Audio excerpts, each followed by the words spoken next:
Hello guys, welcome to my channel fact stories.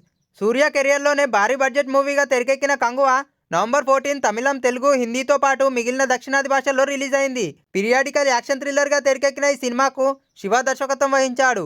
దిశ పటాని హీరోయిన్గా నటించిన ఈ మూవీలో యానిమల్ ఫేమ్ బాబీ డియోల్ విలన్గా కనిపించాడు.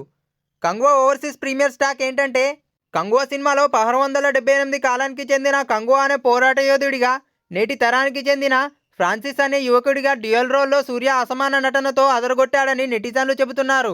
ఈ మూవీలో సూర్య మొత్తం 5 గెటపుల్లో కనిపిస్తాడని, ఈ క్యారెక్టర్స్ మధ్య చూపించిన వేరియేషన్, మేనరిజమ్స్ ఆకట్టుకున్నాయని అంటున్నారు. సూర్య వన్ మ్యాన్ షోగా కంగువా మూవీ నిలుస్తోందని ఓ నెటిజన్లు కామెంట్ చేస్తున్నారు.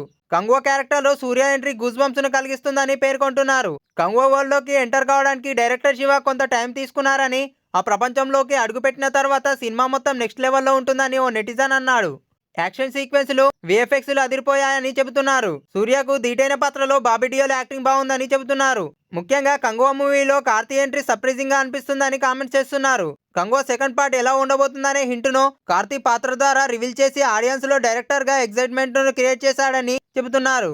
దేవిశ్రీ ప్రసాద్ బీజిఎం ఈ సినిమాకు ప్రాణం పోసిందని అంటున్నారు. కంగువా క్యారెక్టర్ కనిపించే ప్రతిసారి వినిపించే బీజిఎం ఆడియన్స్ లో జోష్ ను కలిగిస్తుందని చెబుతున్నారు. కంగువా బ్లాక్ బస్టర్ అని, 1000 కోట్లకు పైగా కలెక్షన్లు రాబట్టడం ఖాయమని మరో నెటిజన్ కామెంట్ చేశాడు. ఎంట్రీ బాగున్న ఫస్ట్ హాఫ్ లోని చాలా సీన్స్ కథకు సంబంధం లేకుండా వచ్చి ఇరిటేటింగ్ చేస్తాయని కొంతమంది అంటున్నారు. కంగువా మూవీలో దిశ పటాని హీరోయిన్ గా నటించింది.